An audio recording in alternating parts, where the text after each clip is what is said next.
Perkenalkan, nama saya Fier Septaginta Tarigan, NIM 210306075 dari Prodi Peternakan kelas C, Fakultas Pertanian Universitas Sumatera Utara.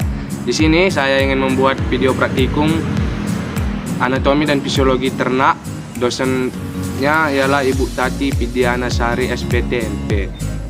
Adapun bahan yang saya gunakan ialah bebek yang berasal dari kerajaan Animalia, filumnya Chordata, berasal dari kelas Apes, ordonya adalah Anseriformes, familinya ialah Anatidae, berasal dari genus Anas, dan bebek ini memiliki nama latin Anas platyrhynchus.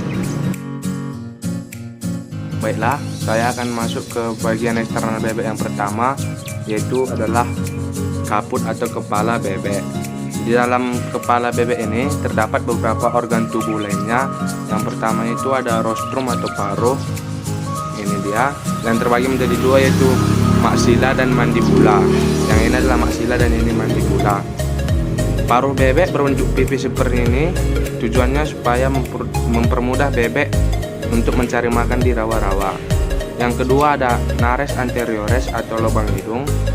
Ini adalah contohnya. Yang ketiga itu ada sera atau tonjolan di dekat hidung. Ini adalah sera dari bebek. Yang keempat ada organovisus atau indera penglihatan atau mata. Ini adalah organovisus dari bebek. Dan yang terakhir ada porus acousticus externus atau lubang telinga yang ditutupi oleh bulu. Ini adalah lubang telinga dari bagian tubuh. Selanjutnya ialah kolum atau leher. Kolum atau leher ini ialah bagian yang menghubungkan antara kaput atau kepala dengan trunkus atau badan. Bagian tubuh selanjutnya ialah trunkus atau badan. Ini adalah trunkus atau badan dari bebek. Di trunkus ini terdapat ekstremitas anterior atau sayap, yang dimana dia sepasang kiri dan kanan, dan terdapat juga ekstremitas posterior atau paha. Ini adalah ekstremitas posteriornya. Dan bagian tubuh eksternal terakhir dari bebek ialah kaudal atau ekor. Baiklah, saya akan menjelaskan ekstremitas anterior atau sayap. Yang pertama itu terdapat tulang humerus atau lengan atas.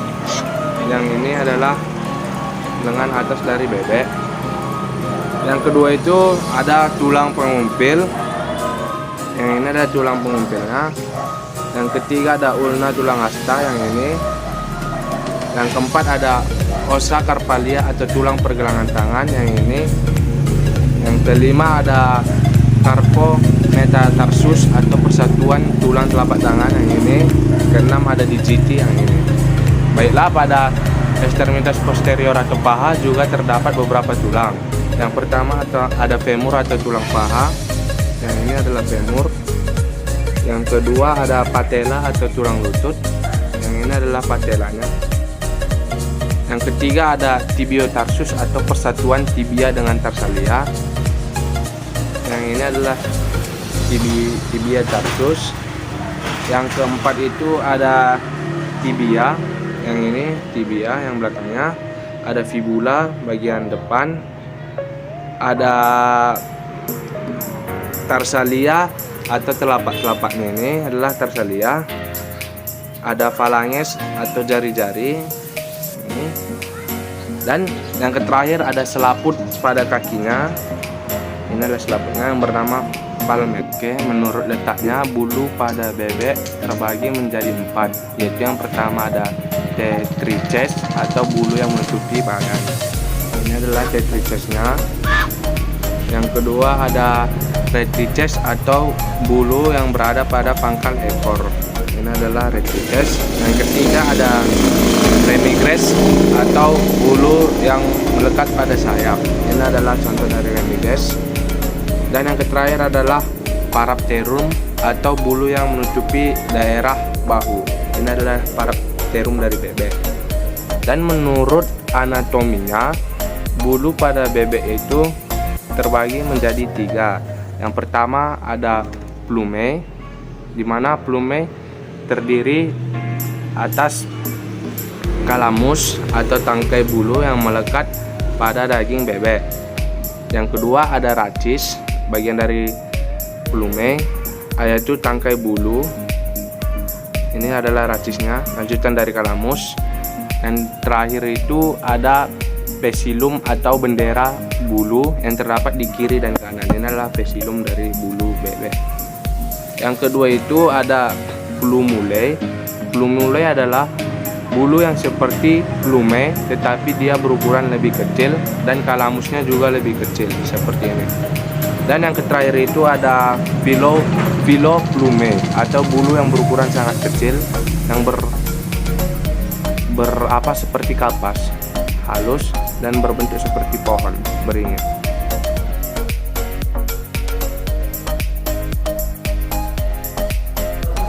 Baiklah, di sini saya ingin menjelaskan tentang sistem pencernaan pada bebek.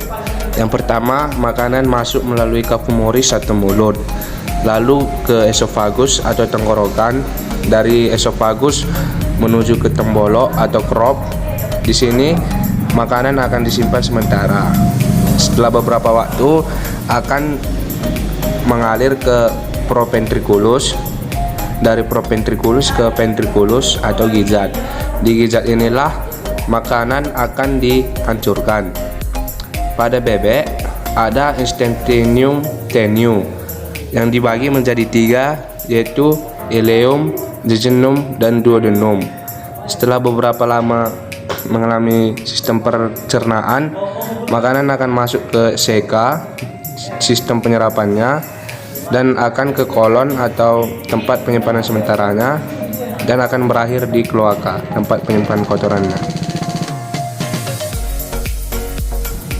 Oke, selanjutnya di sini saya ingin menjelaskan tentang sistem pernapasan pada bebek. Yang pertama, udara keluar masuk melalui nares anteriores atau lubang hidung, lalu masuk ke trakea, dari trakea ke laring, dari laring menuju ke bronchiolus, dan akan berakhir di jantung. Ini adalah ginjal dari bebek yang warna merah tua ini, dan warna merah muda ini, sepasang ini adalah testis dari bebek, yang artinya bebek ini adalah bebek jantan. Baiklah, di sini saya ingin menjelaskan tentang sistem saraf pada bebek. Yang pertama itu ada cerebrum atau otak besar yang terletak di sini. Yang kedua ada cerebellum atau otak kecil yang berada di sini.